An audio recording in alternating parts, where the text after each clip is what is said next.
Bonjour à tous et bienvenue sur cette dernière session qui sera notre petite keynote de clôture et qui va durer 30 minutes. Nous allons aborder le thème final de cette émission qui est la relation client objectif 2030.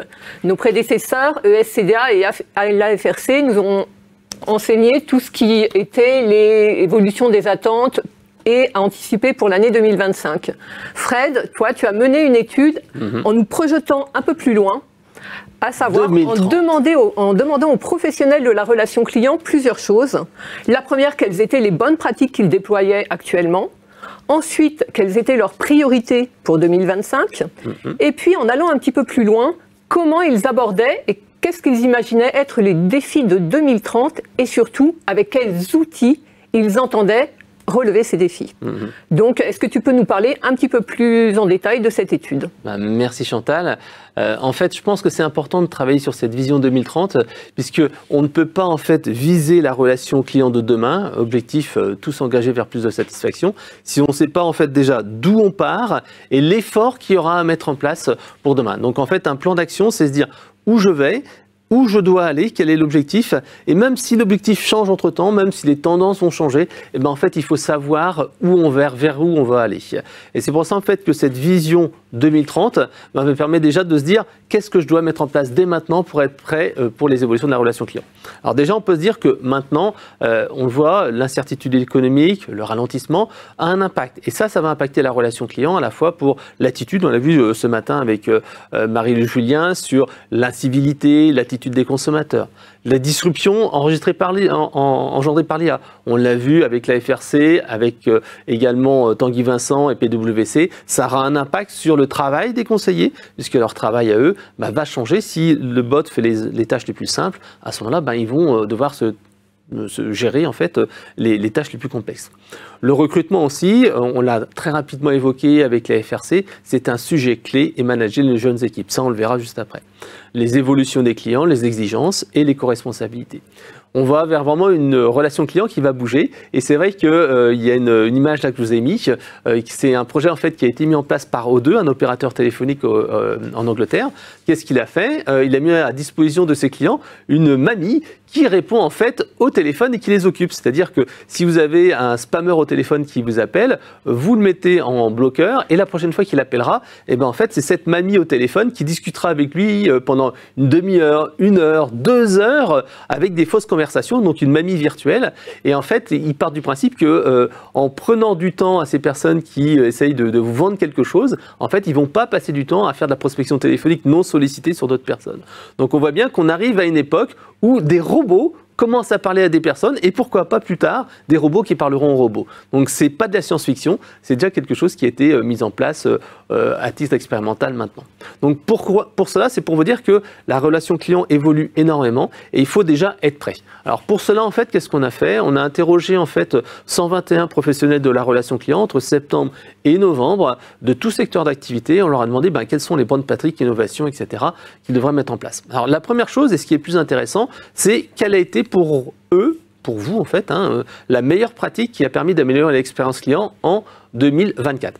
Alors, de manière assez surprenante, l'IA, certes, arrive en premier, mais ce n'est pas le premier facteur. Ce qu'on voit en fait, et ce qui est remonté, c'est plutôt tout ce qui est partie bot, chatbot, callbot, etc. Mais on voit que ce n'est pas uniquement le seul facteur qui a été mis en avant, c'est également tout ce qui est optimisation du parcours client et la voix du client. Comme quoi, en fait, les bots ne font pas tout, ils permettent certes d'améliorer un petit peu les choses, mais si on ne travaille pas sur les process, sur la fluidification, sur la formation des équipes, ça ne sert à rien. Il y a un gros travail également qui a été mis en place sur tout ce qui est outils, téléphonie, CRM, site web, etc., etc. La culture client aussi, on l'a vu précédemment, si les bots reprennent une partie des conversations téléphoniques, des interactions, et à ce moment-là, les interactions qui sont laissées aux conseillers doivent être vraiment génératrices de valeur ajoutée ou de chaleur ajoutée, comme on le dit. Donc vraiment important d'aller travailler ces éléments-là. Si on rentre un peu dans le détail, et là j'ai pris quelques-uns des verbatims qui sont remontés de l'étude, on peut se dire, mais quelle a été la pratique qui a eu le plus d'impact? Et quand on voit ces verbatims, ça donne beaucoup plus de perspectives sur des choses qui vont être de plus en plus diffusées. J'aime bien en fait, par exemple, celui des campagnes intentionnistes. Les campagnes intentionnistes, c'est-à-dire, voilà, c'est des gens qui sont potentiellement intéressés par un sujet. On voit également que la mesure de l'empreinte carbone des prestations, ça aussi, c'est le sujet de tout ce qui est la RSE et l'éco-responsabilité. On voit également la mise en place d'un chatbot sur un espace client. Là aussi, c'est quelque chose qui est remonté. J'aimais bien aussi cette idée de amélioration du share of wallet pour le service. Share of wallet, qu'est-ce que c'est? C'est tout simplement la part des dépenses qui sont effectuées pour une prestation donnée pour un fournisseur. C'est différent de la part de marché. Qui est la part de marché, c'est tout simplement la part de marché que vous avez grosso modo dans un secteur d'activité, sur la France, etc. Le share of wallet, c'est votre taux de pénétration, votre panier moyen chez un client. Et c'est vrai que nous, en tant qu'éditeurs de solutions de centre de contact et de feedback client, c'est toujours important d'améliorer cette fameuse share of the wallet. C'est de dire, j'ai un client à qui j'ai vendu un centre de contact, je lui vends du quality monitoring, je lui vends du chatbot, je lui vends du callbot. Et ça augmente à la fois le panier moyen, mais aussi la fidélité du client, puisque plus on aura de produits chez lui, plus en fait on générera de valeur et lui en fait il sera bien entendu accroché à nos services. L'autre point également, c'est le CRM.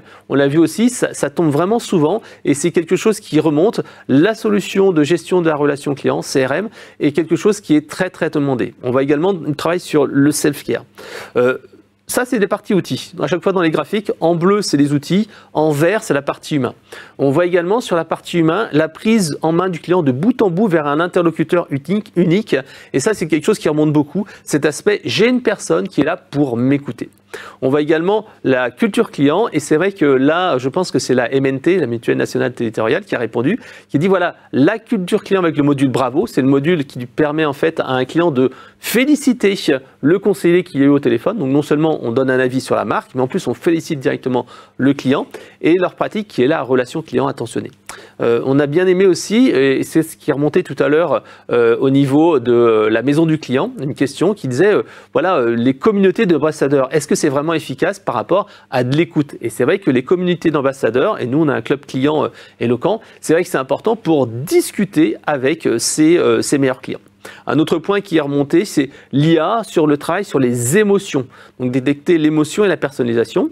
Tout à l'heure, avec Ludovic Naudier et donc Eric Gadian, on a vu aussi la possibilité d'utiliser des nouveaux canaux comme WhatsApp. C'est vrai que c'est un canal qui est assez apprécié et on a mené une étude dans le domaine du retail et du e-commerce il y a quelques temps de cela. Et c'est vrai que le canal WhatsApp est vraiment très apprécié, non pas par les très jeunes, mais par les jeunes actifs. Et c'est vrai que ça faisait 18% d'utilisation et c'est un canal quand il est bien maîtrisé qui permet d'avoir une très grande satisfaction parce que Ludovic le disait tout à l'heure, désormais tous les canaux de communication ne sont pas des flux, non pas des stocks en fait, on ne va pas recevoir un email et le traiter plus tard, mais vraiment des flux qui doivent être traités le plus rapidement possible.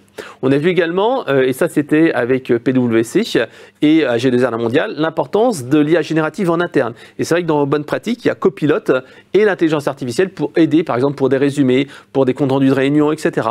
Il y a également aussi la mise en place de close the loop, et ça on l'a vu avec la maison du client précédemment, c'est comment en fait le mise en place de close the loop permet tout simplement d'avoir une détection du suivi des irritants, une correction et une vérification que c'est OK. Et des calls réguliers avec les clients pour améliorer la qualité. Donc les rendez-vous aussi 3, 6, 9 mois pour vérifier la satisfaction du client, le rappel en 1 heure de tous les dépôts d'insatisfaction. Donc vous voyez, il y a des choses assez intéressantes. Après, quand j'ai passé plus de 120 verbatim à l'intelligence artificielle, c'est ça qui était intéressant, c'est qu'est-ce que l'IA nous recommanderait de faire. Donc je lui ai donné ces 120 verbatim et je lui ai dit, dis-moi qu'est-ce que je devrais faire si j'étais responsable de la relation client et de l'expérience client dans une entreprise, quelles seront mes priorités. Et c'est vrai qu'il m'a sorti des priorités intéressantes qui sont un petit peu ce qui est remonté précédemment, mais on voit bien aussi la force et la faiblesse de l'IA. La force, c'est quoi? C'est qu'il va me dire, oui, il faut fluidifier le parcours client, il faut aligner les équipes, il faut un CRM efficace, il faut un process close the loop, il faut autonomiser et personnaliser, il faut renforcer la culture client. Mais on voit bien que ça reste encore très généraliste et assez exhaustif et ça n'a pas encore la valeur de ce que l'on peut apporter à une entreprise quand on est consultant ou qu'on s'adresse vraiment aux clients. L'IA générative est certes intéressante pour des réponses génériques, mais on voit bien avec cet exemple-ci que ça reste encore trop générique et ça ne permet pas de trouver exactement ce qu'il va me falloir moi, puisqu'en fait ça reste trop générique et ça prend un petit peu les bonnes pratiques de partout. Voilà. Un autre point que j'ai indiqué dans l'étude et dont tu as parlé Chantal, c'est quelle serait votre priorité pour 2025 ? Et on voit bien que cette fois, c'est l'IA qui arrive en top priorité. Un quart des personnes ont dit, voilà, c'est l'IA et le self-care qui est numéro 1. Mais on voit bien aussi que les autres outils, le centre de contact, avoir une solution de centre de contact omnicanal, moderne, comme on le fait avec Eloquent, c'est essentiel. C'est travailler aussi sur la data, récupérer les données et travailler aussi sur la voix du client pour essayer de la transformer en plan d'action. Donc focus IA, mais certes aussi parcours client et personnalisation. Ce qui montre en fait dans les verbatims, et ce qui est important, c'est détecter les signaux faibles et agir avant la réclamation. Ça, c'est ce qu'on fait actuellement chez Eloquent. On travaille sur l'IA prédictive. Comment, à partir des verbatims, on peut identifier les gens qui vont être justement sur le départ ou qui vont nous quitter. Les déploiements de l'IA pour gérer les comptes rendus d'entretien, ça c'est ou de rendez-vous, réduire le nombre d'appels avec du callbot, agent assisté, la culture client, fédérer le codir autour de la culture client, monter en compétences des back-office sur le front pour augmenter la capacité de contact. Ça, on l'a vu avec la Maïf et on l'a vu également ce matin avec Fnac Darty, je crois, sur tout simplement se dire, bah voilà, les équipes vont devoir entrer en soutien lorsqu'il y a un pic. Donc le dimensionnement des équipes également. On a également quelque chose d'assez intéressant, c'est que certaines entreprises, après avoir vraiment fait un gros effort sur le digital, reviennent un peu plus vers le téléphone, vers le relationnel, vers l'humain, et avec le temps dégagé avec les bots, tout simplement faire des appels téléphoniques proactifs. Donc montrer des plans d'action opérationnels pour tout simplement collecter les feedbacks et les améliorer, le fameux close loop. Le clienteling aussi, c'est un petit peu quelque chose qui est remonté plusieurs fois. Clienteling, qu'est-ce que c'est tout simplement? C'est développer en B2B des offres personnalisé pour le client et on va vraiment dire qu'est-ce qu'il faut pour ce client-là. Donc la personnalisation, le quality monitoring, l'optimisation du canal voix, reconnaissance vocale des contacts, on l'a vu avec PwC, j'appelle au téléphone, on détecte mon problème, on me propose des solutions, etc. Le troisième point, plus d'appels sortants, ça aussi c'était vraiment cette gestion intentionnée. On parlera aussi de la diffusion sur nos différentes unités du territoire ici, là, de bonnes pratiques sur la prise en charge des demandes, la fiabilité des réponses, la personnalisation, qui était une application justement de la marque qui est venue faire une présentation tout à l'heure. Et on voit bien que cette partie formation et diffusion est importante. Travailler l'aspect émotionnel lors de l'expérience client. Ça aussi, c'est des choses qui sont remontées plusieurs fois. Donc l'émotion fait en sorte que lorsqu'on a une personne au téléphone, eh ben, on va être en phase avec les émotions. C'est ce que disait la Maïf dans son intervention de ce matin. Si on revient cette fois sur les défis majeurs d'ici à 2030. Là, sur les défis majeurs d'ici à 2030, on voit que les défis sont multiples. Alors certes, on voit encore une fois l'IA, mais on verra que l'IA fait à peu près 50% des défis, à la fois de côté positif, mais également du côté négatif. Puisqu'en fait, on voit bien que l'intégration de l'IA commence à nous aider à être plus efficace. C'est pour vous le défi majeur d'ici à 2030, 28%. Mais on voit ici que pour vous, c'est aussi un sujet d'inquiétude. 8% des gens se disent, mais comment les équipes vont pouvoir s'adapter? Comment on va pouvoir le gérer efficacement? Est-ce que les réponses vont être fiables, etc., etc. Il y a un autre point important qui est sur la fidélité et la connaissance des clients. On en parlait avec Nathalie Lamias, qui parlait que c'est savoir récupérer la data et l'analyser, c'est essentiel. 14% des gens pensent que c'est important. Un autre point qui a évoqué également Eric Dadian, c'est le recrutement. Comment on recrute les bonnes personnes avec les nouvelles compétences. Et Ludovic l'a indiqué, autant le call center était très centré sur la voix il y a quelques années, maintenant on va passer de plus en plus sur l'écrit. Et donc il faut accompagner les nouvelles générations moins à l'aise avec l'écrit ou alors leur fournir des outils qui vont leur permettre tout simplement d'avoir une assistance pour l'écrit. Les parcours clients, on voit bien qu'ils sont quand même moins prégnants que dans les priorités à court terme. Donc pour vous, c'est quand même plus la partie IA, la partie humain au bon moment aussi également qui intervient. La RSE apparaît mais de manière un peu plus timide. On disait, c'est vrai que c'est une priorité, mais pour vous, on voit bien que c'est plutôt la partie business, court terme, efficacité. Le coût et le contexte économique intervient aussi, mais de manière moins importante encore une fois. Vous êtes plutôt positif sur l'avenir de la relation client. Alors si on rentre un petit peu dans les détails, et c'est vrai que ça illustre bien les chiffres que j'ai indiqués précédemment, voilà, l'intégration des outils d'IA avec les contextes, avec les conséquences organisationnelles. Qu'est-ce que ça va donner? Si, on le disait tout à l'heure, l'IA prend une partie des tâches, que vont faire les conseillers? Est-ce qu'on va moins recruter et on va partir avec une diminution du périmètre, enfin, ou de nombre d'agents, ou alors est-ce qu'on leur donne des nouvelles missions? Voilà, c'est des choses un petit peu que vous allez devoir affronter dans les années à venir. Il y a également des choses assez importantes sur définir les parcours clients avec quel canal pour quelle interaction. Ludovic le disait bien, les personnes utilisent 3,7 canaux pour échanger avec les marques au cours de l'année. Et ben parfois les gens voudront avoir plutôt un canal froid le soir ou un canal plutôt chaud.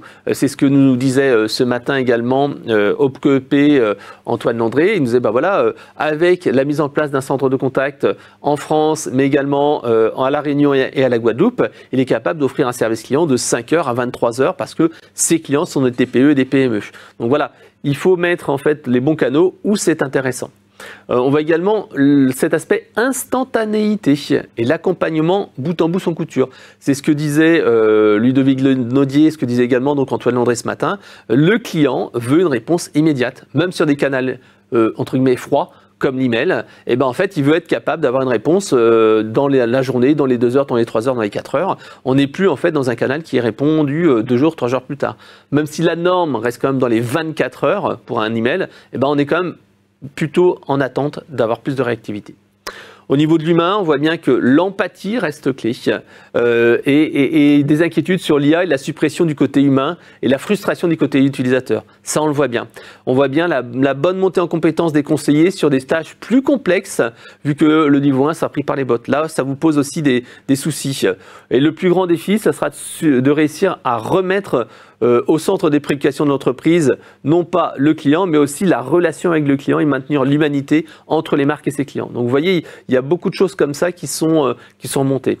Un autre élément intéressant, et c'est ce qui est remonté avec la marque, c'est la partie agressivité des clients.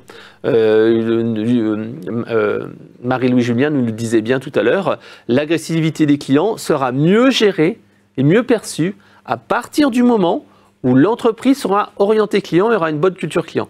Marie-Louise Julien le disait bien, les entreprises pour lesquelles en fait il n'y a pas une grande orientation client et on n'essaye pas de s'adapter aux clients, les salariés se sentent un peu plus démunis et ils ne savent pas trop quoi faire. Donc si vous voulez justement faire face à ce sentiment d'agressivité, simplement c'est être orienté client, donner de l'autonomie aux clients, les former sur la gestion des incivilités. Et c'est vrai qu'il y a Antoine Landré qui le disait tout à l'heure, quand il y a un client agressif, quand le client est un peu insultant ou cinglant, dire « c'est-à-dire ». Et là, tout de suite, il nous disait, ça fait redescendre la pression. Donc ça, bien sûr, ça s'apprend. On a vu également avec la Maïf un travail important sur les échanges entre pairs. Donc le feedback, un feedback bienveillant, où en fait les équipes se font ensemble des écoutes de conversations sans le manager pour se dire, tiens, tu as fait bien telle chose, tu devrais t'améliorer sur telle chose. Là également, on l'a évoqué, mais c'était un peu plus en trame, c'était la partie management des nouvelles générations, en particulier des générations Z. Sébastien de la Maïf l'a dit, les nouvelles générations sont à la recherche d'un bon équilibre entre travail et puis la partie personnelle. Et il disait, il travaille beaucoup sur le pré-boarding, la partie en fait tout simplement de pouvoir préparer l'arrivée du salarié qui se sente vraiment attendu, la partie onboarding avec tout simplement un accueil et ensuite par exemple ils font aussi un bilan d'étonnement au bout de 30 jours pour essayer d'avoir du feedback. Donc ils ont vraiment un véritable travail d'embarquement des nouveaux collaborateurs à partir du moment où la personne est recrutée jusqu'à son arrivée dans l'entreprise et après. Donc c'est vrai qu'on l'a mis en place d'ailleurs aussi avec Ikira, avec un véritable parcours collaborateur. Donc avec nos outils éloquents, il y a les enquêtes clients et les enquêtes collaborateurs, onboarding, pré-boarding, onboarding, bilan d'étonnement au bout de 30 jours et après l'enquête pulse régulière pour essayer de remontrer et d'avoir du feedback. Il y a aussi des inquiétudes sur les positions offshore qui risquent d'être les premières impactées et plus vite qu'on ne le pense avec les bots. C'est vrai que si on met en place un bot, ça peut très rapidement prendre une partie des appels. Qu'est-ce qu'on fait de ces prestataires? Réduire aussi les coûts de la maintenance, et tout en maintenant la SAT-CLI. C'est vrai que si on met des bots, quel est l'impact sur la satisfaction? Trouver le bon équilibre. La gestion des temps de réponse, de toujours plus vite, l'omnicanalité, la gestion des réclamations avec aujourd'hui une pression juridique qui est importante. C'est vrai que Ludovic l'a indiqué, les réseaux sociaux sont beaucoup utilisés pour tout simplement dire je ne suis pas content, je n'ai pas eu ma réponse dans les temps, hop, je vais me plaindre tout de suite. Et donc voilà, ça se récapitule par cette expression, c'est horrible de devoir tourner en rond avec des outils self-service dont la réponse à votre question n'existe pas. Voilà, gardez l'IA discrète sans pour autant la cacher pour ne pas être trop invasif. Voilà. Donc voilà, on voit bien que tous ces éléments-là montrent bien que l'intelligence artificielle, l'évolution du métier de conseiller va bouger. Éric Dadian disait constamment que le métier de responsable relations clients, de chargé de clientèle évolue et on a toujours su s'adapter. Il parlait des SVI, il parlait ensuite du digital. Les conseillers, les entreprises se sont tout le temps adaptés. Et bien en fait, il va falloir encore faire des efforts particuliers et c'est ce que vous nous remontez en fait dans cette étude. Donc le travail n'est pas encore fini, loin de là. Alors ensuite, j'ai mené en fait une étude afin d'avoir votre retour, votre feedback, tout simplement sur quelques-unes des technologies et voir avec vous quelles sont les technologies les plus importantes à implémenter d'ici à 2030, en tout cas à court et moyen terme. Alors, de manière assez intéressante, la première technologie, j'en ai tenté 4, j'ai tenté tout ce qui est donc quality monitoring, la partie transcription, la partie bot, la partie avatar vidéo. Donc, je vous vais montrer les répartitions à chaque fois. La première et le premier outil qui est arrivé en premier, selon vous, c'est le quality monitoring. Là, on arrive en fait à un taux de personnes qui trouvent cela très important ou important de 91%. Donc pour vous, en fait, la priorité, c'est véritablement le quality monitoring, avec 55% des gens qui disent « voilà, c'est très important ». Donc qu'est-ce que ça veut dire? Ça veut dire que pour vous, vous vous rendez compte qu'il va y avoir des interactions qui vont être traitées par les bots, mais quand c'est l'humain qui prend la main, à ce moment-là, cette relation client et cette expérience client doit être exceptionnellement bonne. Donc ça veut dire en fait qu'il faut coacher les équipes. Et c'est vrai que chez Locan, on travaille beaucoup sur ce module de quality monitoring et essayer de faire gagner du temps comme ça pour l'évaluation et pas évaluer 1, 2, 3 appels pour un conseiller, mais vraiment aller un peu plus dans l'exhaustivité et travailler aussi, comme le disait Marie-Lou Julien et puis Apizzi, travailler sur des bibliothèques que l'on peut consulter. Apizzi parlait de bibliothèques vidéo, nous on parlera plutôt d'appels audio qu'on va pouvoir réutiliser, qui permettront de former les équipes et leur permettre donc de progresser, en particulier les nouveaux arrivants. Un autre point, c'est la transcription audio. Ça, c'est le deuxième point. Pour vous, 87% des personnes pensent que la transcription va être essentielle. Et c'est vrai que c'est un petit peu moins que le quality monitoring, mais par contre, 2 tiers d'entre vous pensent que c'est vraiment essentiel pour améliorer la productivité des équipes. Donc certes, moins important que la qualité, mais plus important de le mettre à court terme en place. C'est vrai que la transcription permet seulement de gagner du temps, réduire cette fameuse DMT et la partie réservée à prendre des appels. Donc vraiment un impact business très important. Troisième point, les chatbots orientés clients. Les chatbots orientés clients, on voit bien que c'est important pour 77% d'entre vous et 47% pensent que c'est vraiment quelque chose qui est très important. Donc les chatbots en IA générative qui vont vraiment, d'ici à 2030, être un futur collègue de vos agents. Et c'est vrai que c'était la thématique qu'on a vue avec AG2R La Mondiale. PwC et AG2R La Mondiale nous ont d'ailleurs dit attention quand même, c'est vrai que l'IA générative peut être intéressant pour les réponses génériques et Éric Dadian a parlé du Club Med par exemple, c'est intéressant donc pour IKKS aussi, donc AG2R La Mondiale l'a indiqué, mais en fait attention, les bots en IA générative ne sont pas encore 100% fiables pour des demandes personnalisées et c'est vrai que notre ami Tanguy Vincent l'a indiqué, pour l'instant AG2R La Mondiale ne souhaite pas en fait mettre en place un chatbot comme ça, IA générative à usage interne, par exemple pour la souscription de contrat, parce que leur POC qu'ils ont mis en place sur de l'analyse de contrat pour savoir quel était le bon contrat avec différentes contraintes n'était pas probant et on ne peut pas en fait se permettre de prendre ce risque-là. Voilà. Alors, pour les callbots, le callbot, en fait, c'est tout simplement l'assistant virtuel qui va être au téléphone. Là, en fait, on a un taux d'importance de 75% avec uniquement à peu près 1/3 des personnes qui le trouvent très important.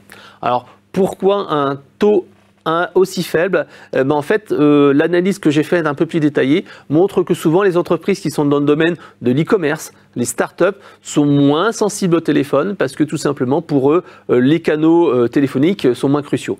Pourtant, Elucea Investissement de l'année avec Ludovic Nodier ont bien indiqué que le téléphone est le canal privilégié et que 96% des gens voulaient avoir absolument le téléphone. Donc il ne faut pas supprimer le téléphone parce qu'en fait ça va entraîner du mécontentement. Et c'est vrai que quand on a un problème urgent, on aime bien avoir quelqu'un au téléphone pour être rassuré. Et ne pas avoir cela, en fait c'est se tirer une balle dans le pied et avoir du mécontentement parce que les gens vont aller chercher à s'exprimer sur d'autres canaux. Concernant les chatbots à usage interne, là encore une fois, on décroît un petit peu en utilisation. C'est un peu meilleur que les chatbots à usage client. On était 47%, un usage très important. Mais pourtant, les chatbots à usage interne sont quand même vraiment importants. On voit bien qu'ils sont moins privilégiés. Mais ça, en fait, on le voit en trame de réponse. C'est le fait que le ROI est moins évident. Certes, c'est intéressant pour aider les conseillers à être plus efficaces, mais vous avez un peu plus de difficulté à voir quel intérêt par rapport aux outils actuels, surtout si les process sont simples, si vous avez moins de FAQ, si vous avez moins de bases documentaires interrogées, on voit bien que ça a moins d'intérêt. Et c'est vrai que Tanguy Vincent d'AG2R La Mondiale l'a indiqué que c'est intéressant quand on a de multiples bases de données, et à ce moment-là, on centralise tout et on est beaucoup plus efficace. Voilà. Donc ça dépendra du contexte. Alors, il nous reste 4 minutes pour finir cette présentation. Ce que je voulais vous dire, pas en mot de conclusion, mais quasiment vers la fin, c'est qu'en fait, on arrive véritablement vers une nouvelle ère de la relation client. Ce qui remonte en fait de l'étude, c'est que certes, dans les années 2000, c'était vraiment le centre de contact avec la voix en priorité. D'ailleurs, on appelait ça des centres d'appel. Les années 2020, on était vraiment sur l'intégration du digital, sur l'omnicanal. On voit bien que les années à venir, d'ici à 2030, on sera plutôt sur une ère de confiance client. C'est-à-dire que le but de la relation client, et c'est ce que disait Nathalie Niamnias, on ne va pas aller vers un centre de coût avec le centre de contact, et c'est ce que disait également Eric Dadian, le centre de contact va devenir un générateur de business, à la fois donc bien sûr pour fidéliser, mais Eric Dadian le disait, avec le temps libéré, et en fait les agents vont pouvoir vendre des produits, des services complémentaires, rassurer le client. Et donc l'ère de la nouvelle ère de la relation client va être plutôt centrée sur la confiance. Comment je vais pouvoir donner confiance au client, comment en fait je vais pouvoir créer du relationnel fort et comment je vais pouvoir ajouter de la chaleur à ajouter, puisque les outils d'IA génératifs permettront d'avoir des réponses qui sont très standardisées, très classiques, et ça sera très difficile d'aller distinguer une marque à une autre. Si tout le monde utilise la même IA, si tout le monde utilise ChatGPT pour faire des réponses, et en fait, si on n'a pas une marque différenciante, une charte relationnelle, c'est ce que disait Nathalie Niamnias, avoir une charte relationnelle forte, écrite, en fait, on n'arrivera pas à se distinguer et ce sera dur de distinguer un prestataire d'un autre. Alors, pour arriver à la conclusion, ce que je voulais vous dire tout simplement, c'est qu'il est important de passer à l'action dès à présent. Là, je vous ai donné quelques informations sur la relation client de 2030, mais cette relation client de 2030, on ne va pas y arriver en une journée. On ne change pas en fait les mentalités, on ne change pas la culture d'entreprise en 3 secondes. Ludovic Nodier lui disait bien, pour passer en fait du geste au réflexe, il faut du temps, il faut s'entraîner régulièrement et c'est ce qu'on recommande nous. Donc ce qu'on vous recommande, c'est déjà commencer dès à présent et intégrer l'intelligence artificielle dans votre relation client. On peut vous mettre en place un chatbot, un callbot, on peut vous mettre en place de la transcription d'appels, l'analyse, du speech analytics. Bref, commencez à vous acculturer, c'est ce que recommande Tanguy Vincent, avoir le premier niveau pour monter en compétences et avoir cette courbe d'expérience.